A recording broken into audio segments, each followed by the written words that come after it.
Let's play the Kingdom Hearts trading card game. We'll make this quick so you can get playing. Get out your starter deck, your playmat, and a counter to keep track of your heart points. Lay out your playmat. Then take your player card from your deck and place it face up on the player card area, like this. On the player card is your character's name and level. At the bottom is the card type and text area. You should look here for special powers a card might have. The number on the red background is your attack value, the damage this character can dish out during a battle or challenge. The number on the blue background is your magic, used for casting magic spells and summoning magic friends. The heart points, HP, is your initial toughness. Check the HP value of your player card and put your counter on the matching number on the heart point track on your playmat. If this is reduced to 0, you lose the game. Next, shuffle your deck and place it face down on the deck area of your playmat. Then, each player draws 6 cards from their deck. You're ready to go! The player with the lowest level on their player card goes first. There are 4 phases in your turn, and once you complete all 4, it's your opponent's turn. The phases are listed on your playmat to help you remember. They are draw, action, challenge, and discard. The first phase is the draw phase. If you have less than 6 cards, draw from the top of your deck until you are back up to 6. The next phase is the action phase, and there are a lot of options. The first option is movement. Movement is playing a world card from your hand. You may do this only once per turn. When you move, you gain 1 heart point. On the world card are the card's name, text, type, and level. The level is important. If the combined levels of your worlds total 13 or more, you win. The second option in your action phase is to play dark cards. Dark cards represent the heartless and villains that hinder your opponent. Dark cards are played on your opponent's world, and your opponent may not move while there are any dark cards on their world card.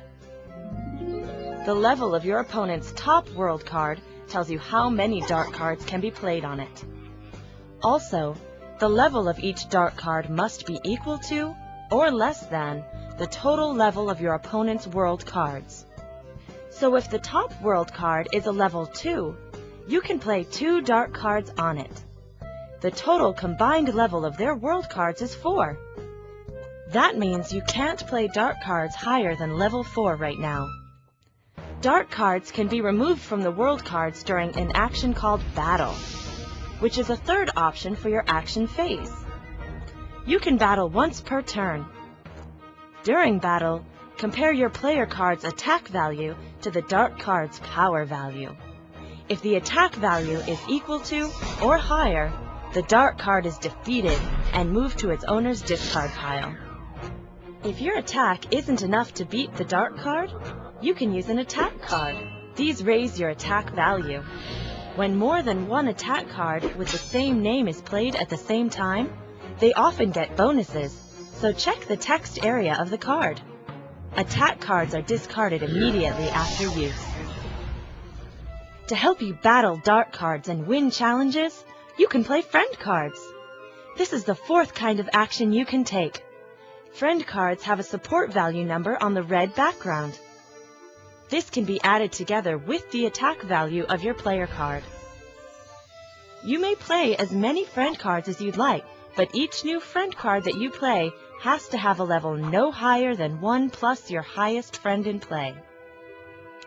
So a level 3 if you have a level 2 in play, a level 2 if you have a level 1, or a level 1 or 0 if you have no friend cards in play. You can't play 2 friend cards with the same name, even if they have different levels. But you can discard an old friend card to play a new one of the same name. So if you have a level 1 Donald in play, and a level 2 Donald in your hand, you can discard the level 1 and then put the level 2 in play. Friend cards that have helped out in battle or challenge are discarded at the end of the phase they are used. The last option in your action phase is to play a magic card. Magic cards are the magical spells that a player card and his friends can use.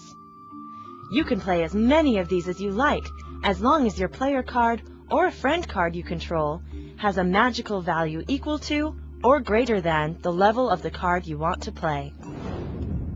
There are also magical friend cards.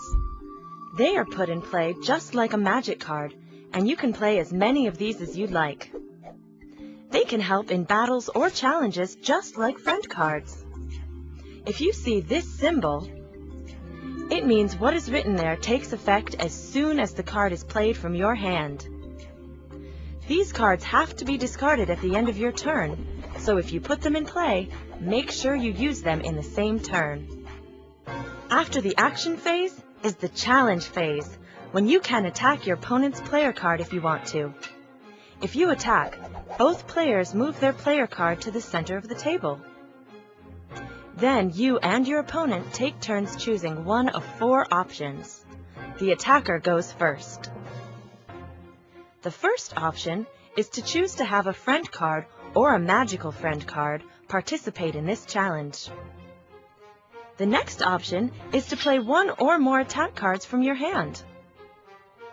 The third option is to play a magical card or a magical friend card. The final option is to do nothing. Players take turns until both choose to do nothing. Then both players add up all their attack values. The player that deals the most damage wins the challenge, and their opponent loses 1 heart point. The final phase is the discard phase. You may discard as many cards from your hand as you'd like, or none at all. During the discard phase, you must discard any magic friend cards you have in play. After your discard phase, it's your opponent's turn. Players keep taking turns until someone wins. There are 2 ways to win Kingdom Hearts. You win if the total level of your world cards in play is 13 or greater, or if your opponent ever has 0 heart points left. All right, that's the basics. If you still have questions, you should check out the rulebook. Before you go, remember that you aren't limited to your starter deck. As your skills grow, you can add cards to your collection and make your deck more powerful. There are hundreds of new cards just waiting to be discovered. Can you build the perfect deck?